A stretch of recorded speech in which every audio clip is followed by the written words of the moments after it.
So this is another question where it will show you a variety of technique to make subject. So if you look at the question, make the variables in the bracket the subject. So here we are making the small letter A as the subject.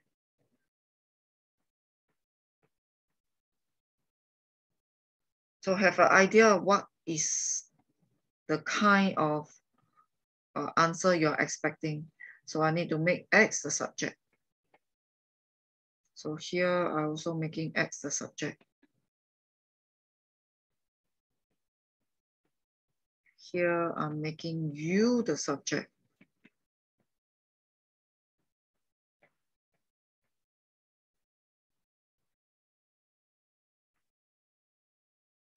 So like for example, part A, because there's a fraction half, you might want to see it as a cross multiplication.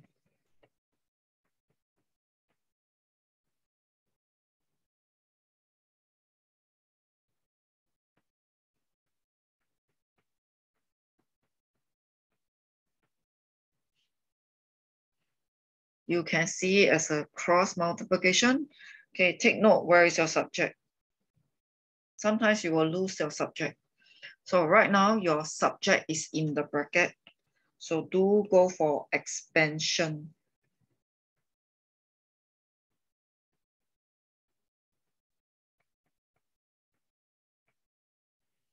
Again, sometimes you may be lost in your subject. So highlight your subject.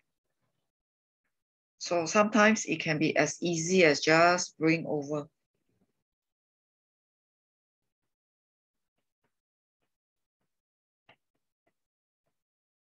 It can be as easy as just bring over.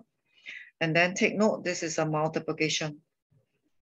So the subject is multiplied to H. So how are you going to isolate the subject? You divide over.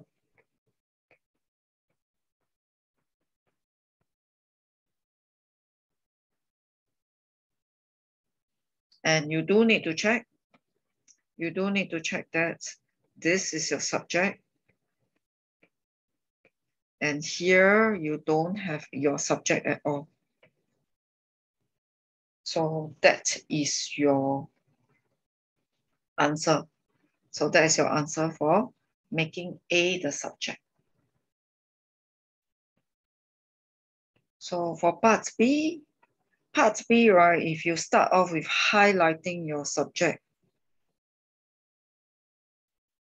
you realize that one of them is hidden in the bracket. So do expand out first. So maybe after each step, then you got to ask yourself, where is my subject? So remember your subject is kept on the left side. So if this is not what you want, you throw over.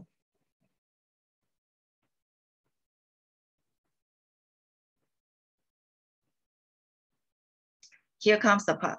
So do you remember just now I mentioned one of the method can be a factorization. So where you see your subject is in this situation. So remember, you must bring out the X. So I'm doing a take out common factor. So factorization.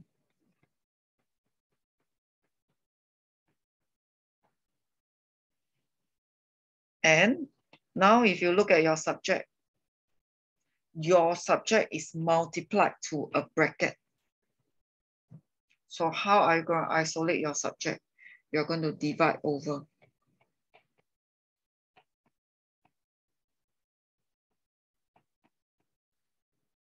And you do a check.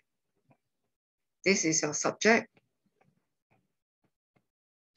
And inside this answer, you got no X. So it's very critical that you need to do that.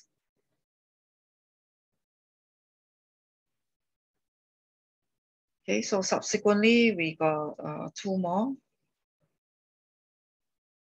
So if you look at part C is a very classic case.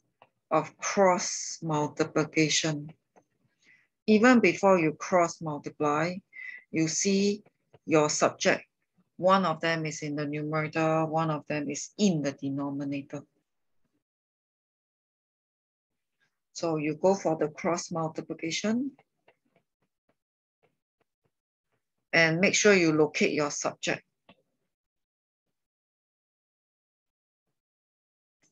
If you locate your subject, you realize that one of them is in the bracket and one of them is on the right side.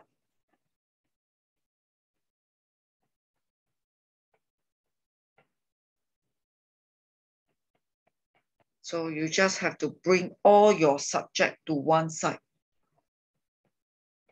So I'm going to bring the subject that is on the right side over to the left side. And make sure you don't lose your subject.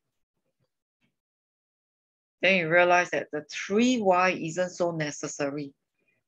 So that is the one where you can just shift it over. Just move it over. And then you locate your x. So again, it looks like the previous one that we do. So you still need to factorize out. So I need to take out a common factor.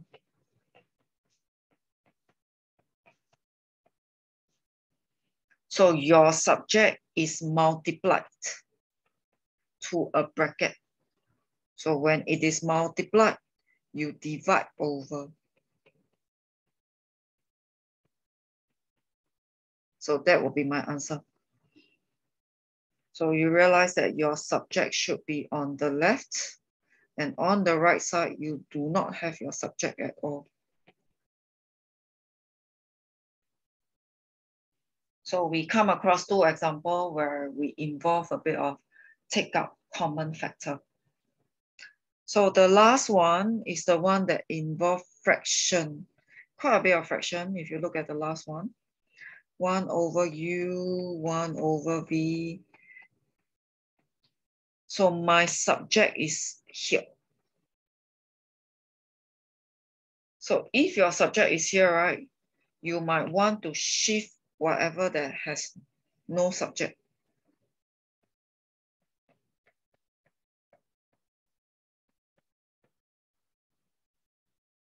So because of so many fractions, we have some expectation that we will need to cross multiply.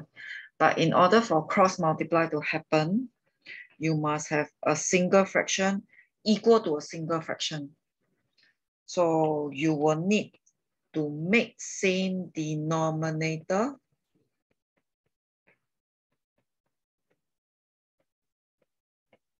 So what is the effect of making same denominator? Having a same denominator can combine into a single fraction. So that brings us to the method of cross multiply. So sometimes you get lost. You might lose your subject. So again, take note, where is your subject? Do you realize your subject is multiplied to a bracket? So you just have to divide over. So when your subject is multiplied, then whatever you don't want, you just divide over. So this is your subject. And over on the other side, I got none of my subject. So that is the idea of subject manipulation. So for this topic, it is a lot of algebra. It kind of round up all the algebra that you have learned and then put into this topic called subject manipulation. So it will review your weakness in certain algebra.